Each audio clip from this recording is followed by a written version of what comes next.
Layers है। भूमिर आपनलवायु खम मनोबुद्धिर अहंकार इतियम में भिन्ना प्रकृतिर अष्टदा। अष्ट भिन्न प्रकृति है जो भगवान की एक्सटर्नल एनर्जी है, वो लेयर होती है इस मेटेरियल वर्ल्ड की, ब्रह्मांड की बाउंड्री होती है, वो उसको क्रॉस कर जाता है ना। इसी तरीके से जैसे गुरु परंपरा में आते हैं तो उनके गुरु महाराज का नाम है श्रील भक्ति सिद्धांत सरस्वती ठाकुर। ऐसे षड गोस्वामी का नाम है कि रूप सनातन भट्ट रघुनाथ श्री जीव गोपाल भट्ट दास रघुनाथ। तो आचार्य प्रेयर करते हैं कि रूप रघुनाथ पदे होई बे आकुटी कबे हम बुझागो से युगल प्रीति।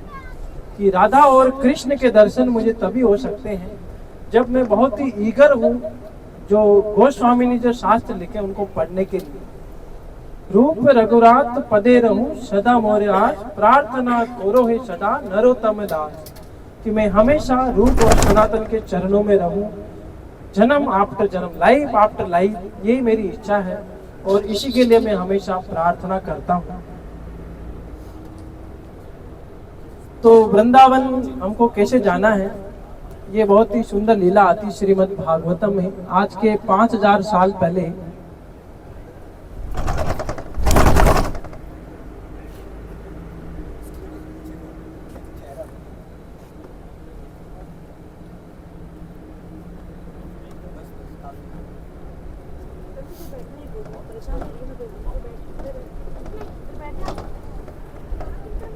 क्या डिस्कशन कर रहे थे हम लोग? हाँ, तो महाजन एन गतस्य पंथा, कि महाजन के चरणों को फॉलो करते हुए, है ना। जैसे अगर किसी को अमेरिका जाना है तो एक नियम होता है कि पासपोर्ट है, वीजा है, इस तरीके से एंट्री होगी, बी फॉर्म होगा, और जो भी फॉर्मेलिटीज होगी वो पूरी करनी होती है, जो गवर्नमेंट का सिस्टम है। तो वृंदावन धाम जो है अक्रूर जी गए थे आज के 5000 साल पहले। तो ये बहुत ही सुंदर लीला आती है श्रीमद् भागवतम में कि कैसे उन्होंने वृंदावन की यात्रा की थी। एक डीमन था अरिष्टासुर नाम का। क्या नाम था? अरिष्टासुर।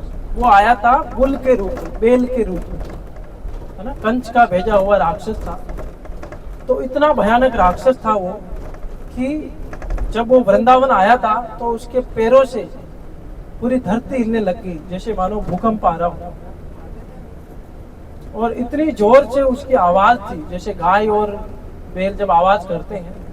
तो शास्त्र उसमें श्रीमद् भागवत में वर्णन आता है कि जो गर्भवती औरतें थी उनका गर्भपात हो गया, और जो गायें थी, है ना, उनके जैसे बछड़ा गिर गया, गर्भपात हो गया। इतनी तेज उसकी आवाज थी। और फिर वो भगवान कृष्ण को ललकारता है। भगवान कृष्ण उसको एक बार पकड़ के घुमाते हैं तो दोबारा उठ के आता है, दोबारा पकड़ के उसको घुमाते हैं तो वो मर जाता है। देन नारद मुनि जो है कंस को अप्रोच करते हैं और कंस को बताते हैं कि ये जो दो बालक हैं, आपको पता नहीं है, कृष्ण और बलराम, वो वसुदेव जी और देवकी के पुत्र हैं। उन्होंने आपको धोखा दिया और धोखे में ऐसा आपको रखा कि उनके 8वीं पुत्र जो कन्या हुई, और वो अभी वृंदावन में है। और जितने भी आपने राक्षस भेजे हैं सबका वध उन्होंने किया है। तो भगवान नारद मुनि चाहते थे कि कृष्णा जल्दी से जल्दी आगे अपनी लीला करें। तो कंस को बहुत गुस्सा आया और बोले कि मैं अभी वसुदेव जी और देवकी को मार देता हूँ। तो बोले कि वो आपका काल नहीं है, उनको मारने से आपको क्या मिलेगा। तो देन कंस जो उनको बंदी बना लेता है और फिर वो चाणूर मुष्टिक शल तोषक, जो अपने पहलवान होते थे उनके, है ना, अभी जैसे 6 पैक होते हैं, 8 पैक होते हैं, है ना, तो वैसे उस समय पे वो पहलवान होते थे, बड़े बड़े घी की मालिश करते थे, बहुत ही बड़े बड़े साइज में, हाइट में। तो कुश्ती करते थे राजा के मनोरंजन के लिए। उनको उन्होंने बोला कि आप लोग रेडी हो जाइए और इन 2 बालकों का वध करना है। एक कुवलिया पीढ़ हाथी था। ये सारी लीलाएं मथुरा में हुई क्योंकि कंस मथुरा का राजा था। तो कुवलिया पीढ़ हाथी को बोला उसके महावत को कि आप हाथी को द्वार पे खड़ा कर दीजिए, जैसे वो आए इस हाथी को पतवाला कर दीजिए, वो उन दोनों बालकों का वध कर देगा। वहां से अगर वो बच भी गए तो चाणूर मुष्टिक शल तोषक ये उसको मार देंगे। इस तरीके से उसने प्लान किया।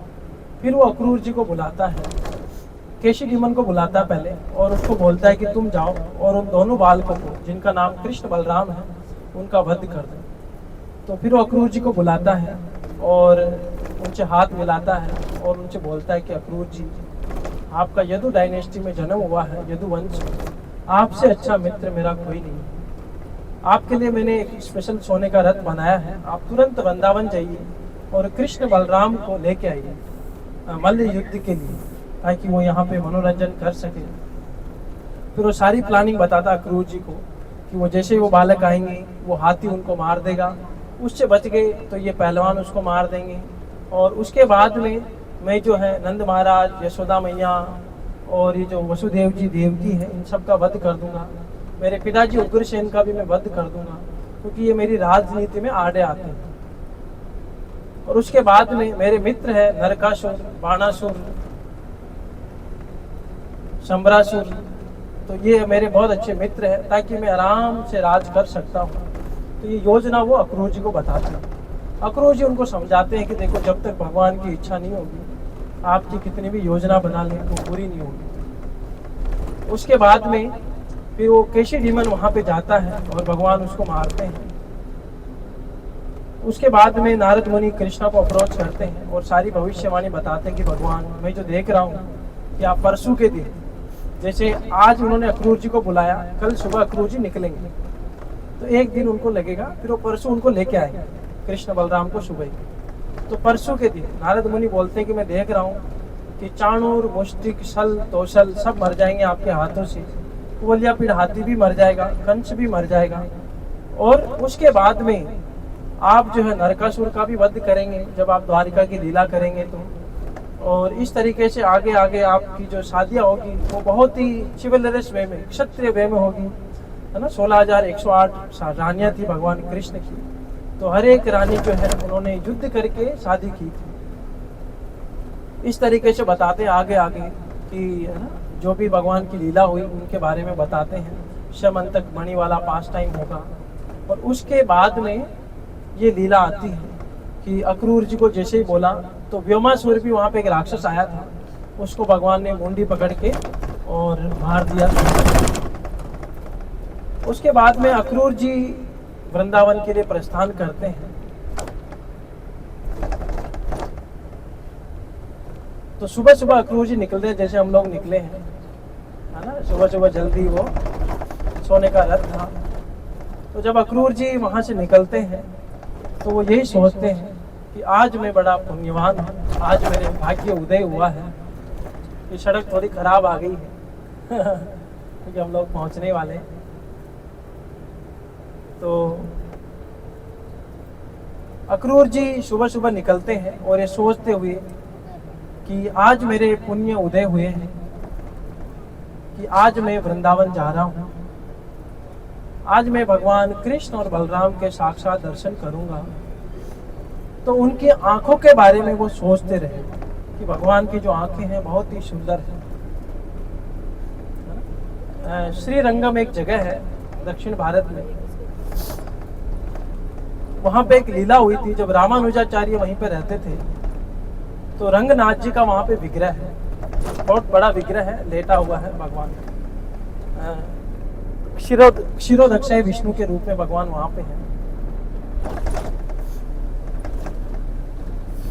तो रामानुजाचार्य जब वहां पे थे तो वहां पे 365 दिन में से 322 दिन उत्सव मनाया जाता है, जैसे हम लोग जन्माष्टमी, रामनवमी और इस तरह के उत्सव मनाते हैं।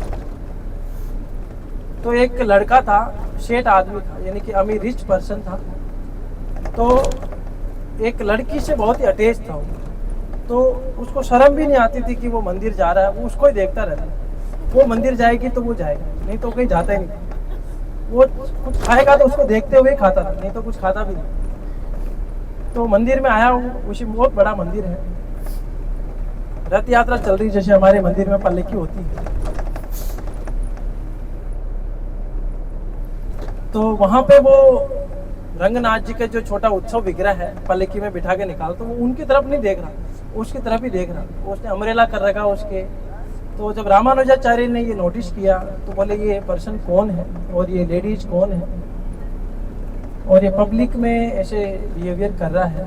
तो बोले कि इसको हमसे मिलने के लिए बोलो। तो वो आया तो उसको बोला कि ये कौन है आप? तो बताया कि मैं इससे बहुत आकर्षित हूँ। बोले आप ऐसा क्या देखते हैं इसमें? बोले इसकी आंखें बहुत सुंदर है और इतनी सुंदर आंखें मैंने अभी तक किसी की देखी नहीं। तो रामानुजाचार्य उनको बोलते हैं कि अगर मैं इससे भी सुंदर आंखें आपको दिखा दूँ तो क्या आप इसको छोड़ देंगे? बोले यस, इमीडिएटली। तो बोले शाम को आओ आप। तो शाम को बुलाया उनको, रंगनाथ जी के दर्शन कराए। जैसे उन्होंने रंगनाथ जी की आंखें देखी तुरंत उसको वैराग्य आ गया। बोले आज से मैं आपके चरणों में रहूंगा। श्रीपाद रामानुजाचार्य की। तो ये भगवान की आंखों की सुंदरता है। एक बार अगर कोई अटैच हो जाता है, अट्रैक्ट हो जाता है, तो फिर इस दुनिया की कोई भी वस्तु उसको अट्रैक्ट नहीं कर सकती। वेणुम कोणंतम अरविंदलाय तक्षम, कमल की पंखुड़ियों के समान। तो अक्रूर जी वही सोचते हुए जा रहे थे कि आज मैं उन्हीं कृष्ण बलराम की आंखों के दर्शन करूंगा। और वो सोचते हैं कि बड़े बड़े ऋषि मुनि जिनको भगवान के चरणों के अंगूठे की जो लाइट है, जो रेज है, उसके दर्शन हुए, वो इस भव सागर से मुक्त हो गए। और आगे आगे वो जाते जाते तो भगवान की लीलाएं सोचते जा रहे हैं, आज मेरा जीवन सफल हो जाएगा, आज मेरे सारे पाप खत्म हो जाएंगे, क्योंकि आज मैं कृष्ण बलराम के दर्शन करूंगा। और इस तरीके से वो सोचते हुए जा रहे थे। आगे अक्रूर जी देखते हैं कि उनके दाएं हाथ की तरफ हिरण निकल रहा है।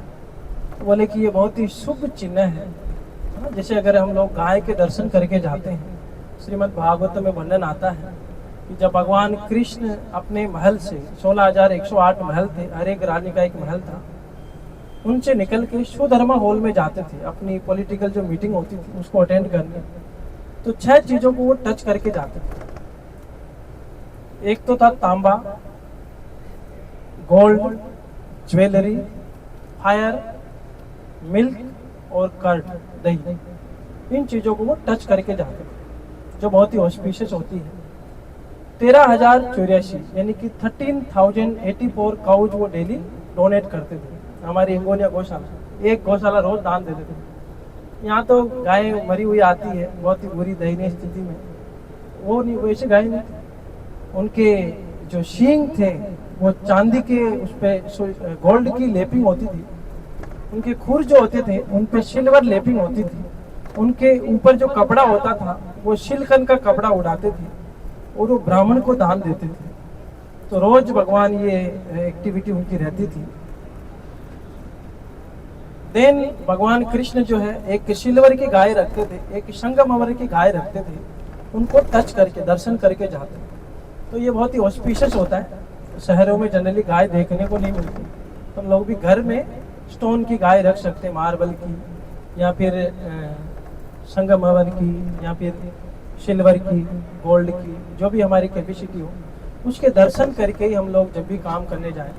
जैसे जो जयपुर वासी है वो राधा गोविंद के दर्शन करके ही अपने काम शुरू करते हैं।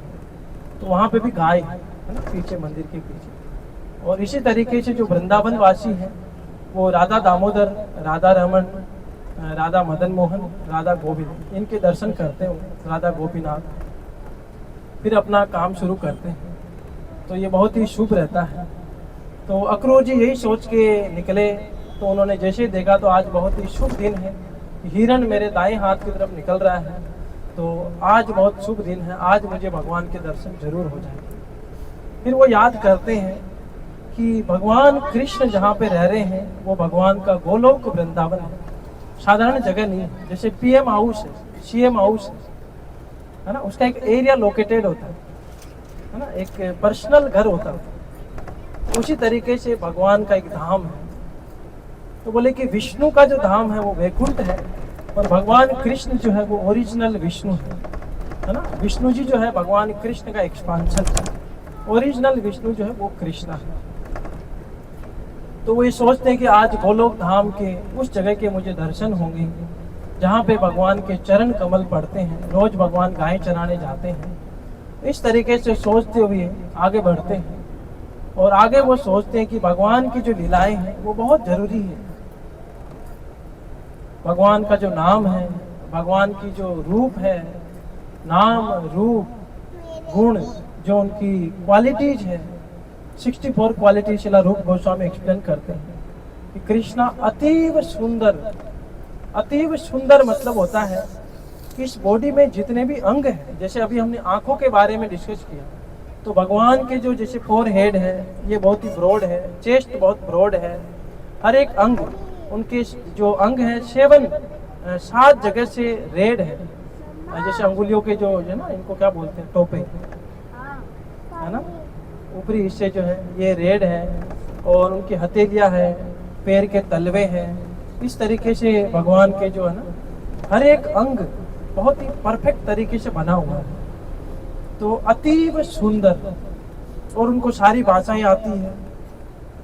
वो वृंदावन में एक तोते से भी बात करते हैं, एक गाय से भी बात करते हैं, ब्रज की भाषा में भी बात करते हैं, और वो देवताओं में देवनागरी में भी बात करते हैं।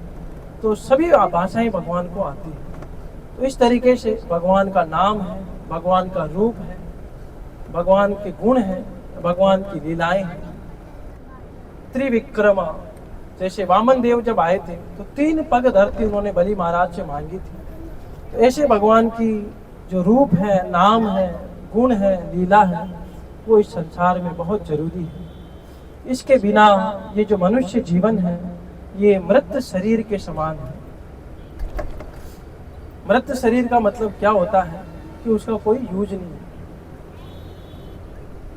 उसी तरीके से अगर हमें ये मनुष्य जीवन मिला है और हम भगवान का नाम, रूप, गुण और लीला इनका गुणगान नहीं करते हैं, तो ये अजीवनस्य देहस्य मंडनम लोकरंजनम, ये मरे हुए शरीर के समान है।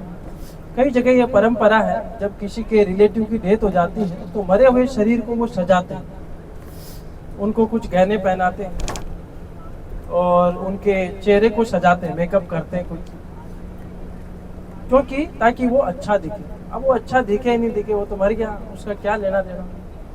तो उसी तरीके से हम इस शरीर को कितना भी सजा लें, कितने भी अच्छे कपड़े पहनाएं, कितना ही मेकअप करें, अगर वो भगवान की कथा नहीं करता, भगवान की भक्ति नहीं करता, तो वो मरे हुए शरीर को सजाने के समान ही है। तो ये अक्रूर जी ऐसे सोचते हुए जा रहे थे। आगे आगे अक्रूर जी जाते हैं तो सोचते हैं कि भगवान जो है उनका उद्देश्य पूरा करने के लिए आए हैं। परित्राणाय साधूनां विनाशाय च दुष्कृतां धर्म संस्थापनार्थाय संभवामि युगे युगे। परित्राणाय साधूनां, भगवान भक्तों के लिए आते हैं। राक्षस को मारना तो उनके लिए बहुत बच्चों का काम है। सुबह सुबह वो है ना, जैसे आदमी चाय पीता है तो कोई आता तो बोले हाँ ये कर देना।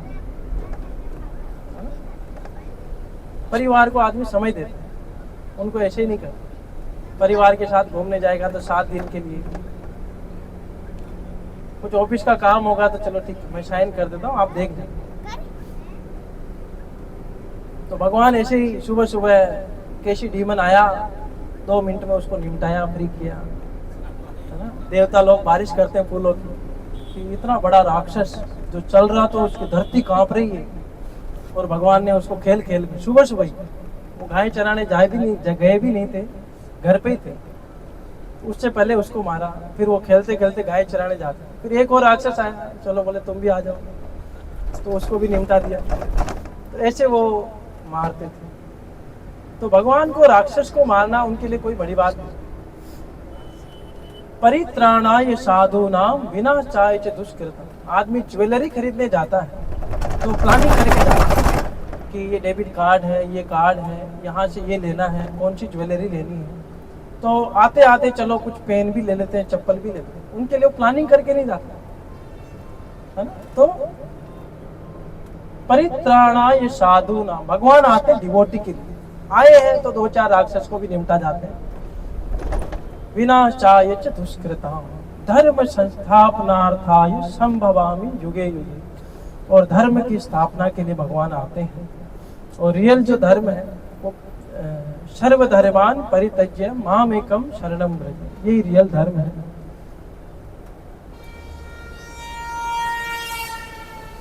यदा यदा हि धर्मस्य ग्लानिर्भवति अभ्युत्थानम् अधर्मस्य तदात्मानं सृजाम्यहम्। तो अक्रूर जी सोचते हुए जा रहे हैं कि ये भगवान कृष्ण के इस धरती पे आने का उद्देश्य है, इसी उद्देश्य के लिए भगवान आए हैं। और आगे आगे अक्रूर जी सोचते हुए जाते हैं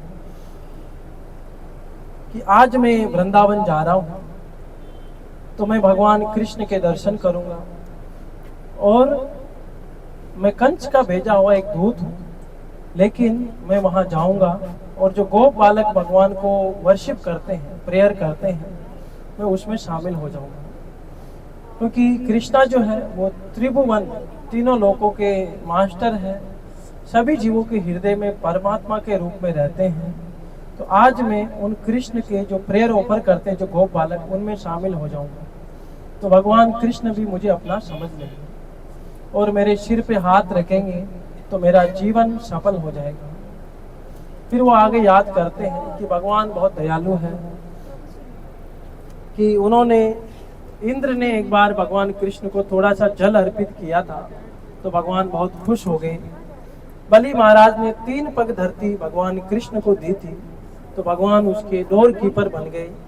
और गोपियां जब राशा डांस में थक गई थी तो भगवान ने अपना हाथ उनके चेहरे पे घुमाया तो उनकी सारी थकान जाती रही, और वो ब्रह्मा की रात के बराबर उन्होंने रास नृत्य किया था। इस तरीके से सोचते सोचते अक्रूर जी जा रहे थे कि आज भगवान कृष्ण भी मेरे सिर पे हाथ रखेंगे और मेरा जीवन सफल हो जाएगा। आगे वो अक्रूर जी सोचते हुए जाते हैं कि हालांकि मैं कंस का भेजा हुआ दूत हूँ, तो कृष्णा जो है वो मुझे दुश्मन नहीं मानेंगे, क्योंकि वो सबके हृदय में बैठे हुए हैं और वो मुझे अपना ही भक्त समझेंगे। क्योंकि मैं यदुवंश में मेरा जन्म हुआ, उसके साथ साथ मैं भगवान का अनन्य भक्त हूँ। मैं उनके सामने जाकर के बहुत ही विनम्र भाव से हाथ जोड़ के खड़ा हो जाऊंगा तो भगवान मुझे गले से लगाएंगे और मुझे बोलेंगे अक्रूर अंकल, तो उस दिन मेरा जीवन सफल हो जाएगा। अक्रूर जी सोचते हैं कि भगवान मेरे को रिकॉग्नाइज कर लेंगे, क्योंकि भगवान अगर किसी का नाम बोलते हैं तो ये बहुत ही यूनिक चीज़ है, इतना आसान नहीं है।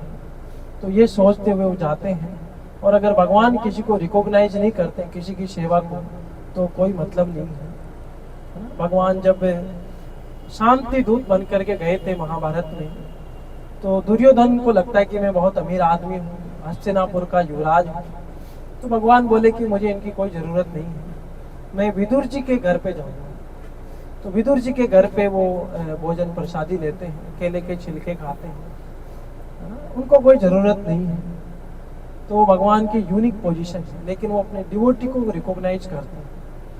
उसी तरीके से रामायण में जब भगवान राम माता सीता को ढूंढते ढूंढते जाते हैं तो माता सबरी के वहां पे जाते हैं, तो झूठे बेर खाते हैं। बेर भगवान ने बनाए, भगवान, है ना, उन्हीं की रचना है, और वो झूठे बेर खाते हैं। तो अक्रूर जी यही सोचते हैं कि आज भगवान मुझे रिकॉग्नाइज करेंगे एज ए ग्रेट डिवोटी, तो मेरा जीवन सफल हो जाएगा। सभी लोग एक बार दोनों हाथ खड़े करके हरे कृष्णा कृष्णा कृष्णा हरे हरे, हरे रामा राम रामा हरे हरे। शिशि वृंदावन धाम की, नामाचार्य हरिदास ठाकुर की, जगत गुरु शिला प्रभुपाद की, निताय गौर प्रेमानंदे, हरि हरि हरि बोल।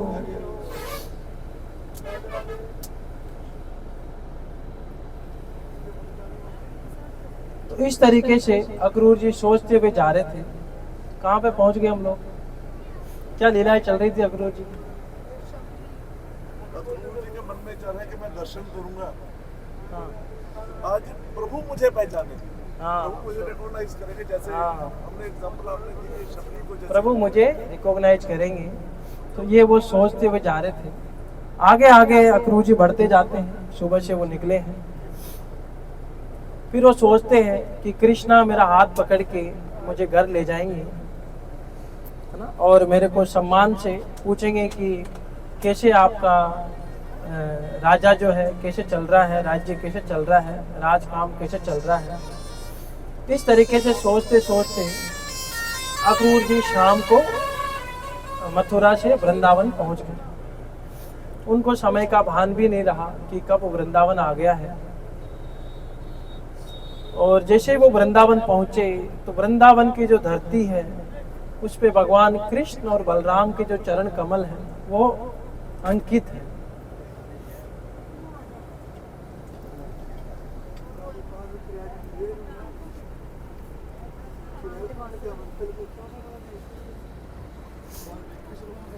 कितना समय और लगेगा?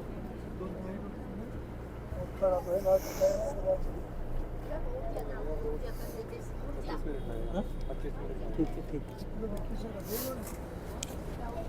तो इस तरीके से अक्रूर जी शाम तक वृंदावन पहुंच जाते हैं। और जैसे ही वो वृंदावन पहुंचते हैं तो उन्होंने देखा कि भगवान कृष्ण जो है उनके जो चरण कमल है वो अंकित है। उनके क्या क्या साइन थे? व्रजा अंकुश, व्रजा मतलब होता है वज्र, थंडर बोल्ट है, और अंकुश मतलब हाथी को कंट्रोल करने की रोड होती है। एक कमल का फूल है ना, 5 चिन्ह होते हैं, फिश मछली, और इस तरीके से अम्ब्रेला, 5 चिन्ह होते हैं जो भगवान के जहाँ पे चरण रखते हैं। तो जैसे उन्होंने वो देखा तो वो रथ से उतरे नहीं, वो वहीं से कूद गए और लोट लगाने लग गई, बोले कृष्णा कृष्णा हे राधे व्रज देवी के च ललिते हे नंद सुनो पुत श्री गोवर्धन पाद तल्प कालिंदी वनयाति रे घोष हंताव इति सर्वतो व्रजपुरे खेदेर महाविहवलो वंदे रूप सनातनो रघुयुगो श्रीजीव गोपाल को। जो गोस्वामी थे वो वृंदावन में ऐसे ही रहते थे, पागल मेड आदमी, सन्नीपात का रोगी, कृष्णा कृष्णा पागल की तरह बातें करते थे। कृष्णा कहाँ है? हे राधे ब्रज देवी के च ललिते, हे राधा रानी, हे ललिता, हे विशाखा, आप कहाँ पे हैं? हे राधे ब्रज देवी के च ललिते, हे नंद सुनो पुत्र, कि नंद महाराज के पुत्र आप कहाँ पे हैं? आप गोवर्धन में हैं, आप यमुना के किनारे हैं।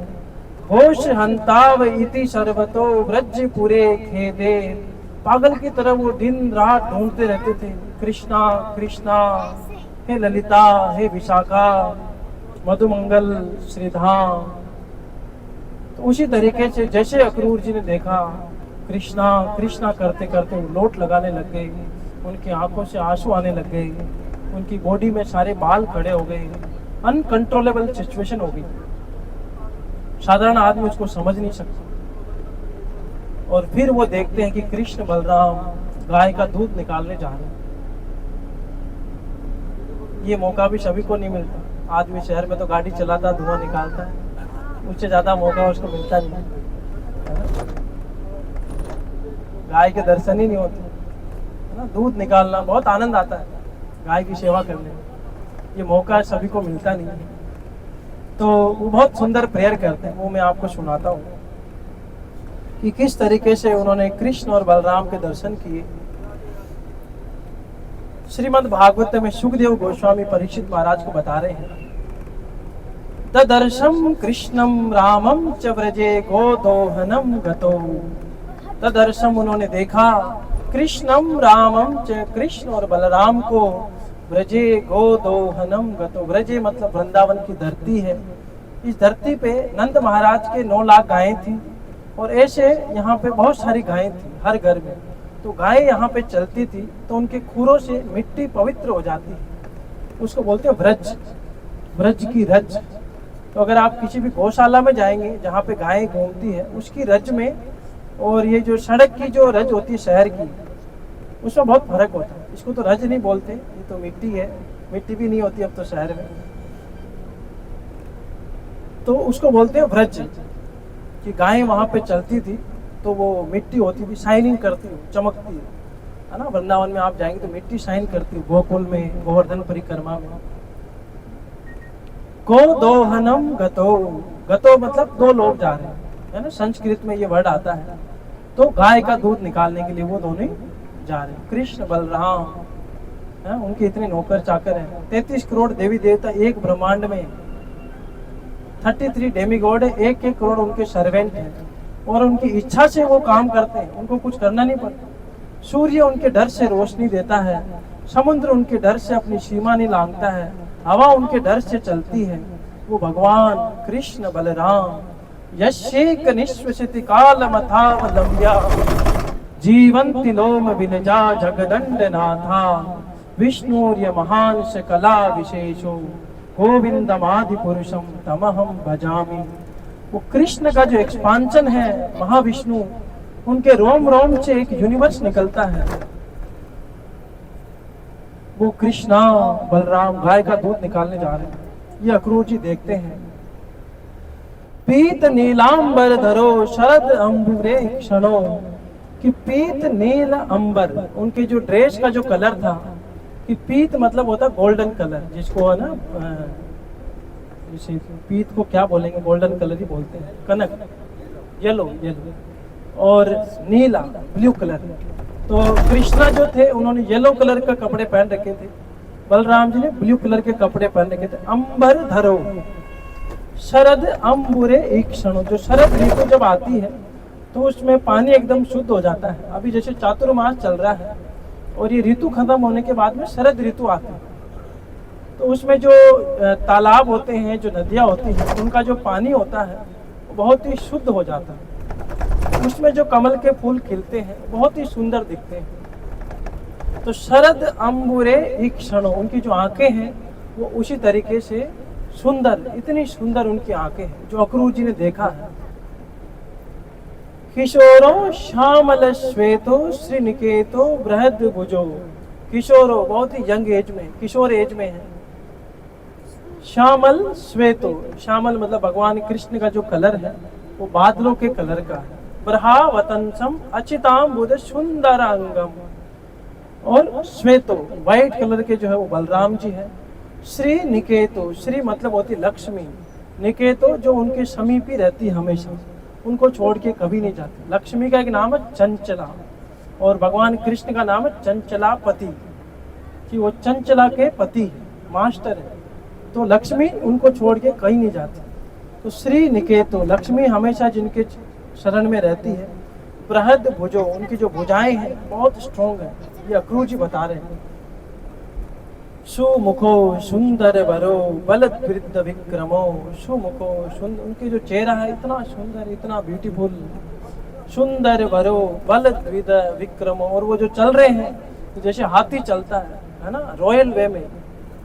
एक तो आदमी ढीला डाला लटक रहा है, इधर पेट लटक रहा है, इधर सिर लटक रहा है ना, खुद का शरीर ही नहीं संभल रहा। एक जो होता है कि स्ट्रॉन्ग, है ना, रॉयल वे में चलता है, जैसे प्रभुपाद जी चलते थे, है ना, तो रॉयल वे में। तो ये पर्सनालिटी होती है। तो उस तरीके से कृष्ण बलराम चल रहे थे और वो गाय का दूध निकालने जा रहे थे, और उनकी पर्सनालिटी ऐसी थी, है ना। कुछ लोगों को नींद आ गई। एक बार दोनों हाथ खड़ा करके सभी लोग हरे कृष्णा कृष्णा कृष्णा हरे हरे, हरे रामा राम राम हरे हरे। तो हम बहुत जल्दी पहुंचने वाले हैं। आगे अक्रूर जी बताते हैं, ध्वज वज्रा अंकुश अंभो चिन्हे अग्रि अभिवर्जम, कि उनके जो चिन्ह है, ध्वज है ना, फ्लैग, झंडा जो होता है, उनके चरणों के चिन्ह है। वज्र, वो जो थंडर बोल्ट होता है। अंकुश, जो हाथी को कंट्रोल करने की जो रोड होती है। और एक कमल का फूल होता है। तो अंग्री भीर, उनके जो चरण कमल है, उनके ये चिन्ह है जो चल रहे थे। तो वो अक्रूर जी देखते हैं। शोभयंतो महात्मानो सानु क्रोश समित इक्षणो, और इस तरीके से भगवान कृष्ण जो है महात्माओं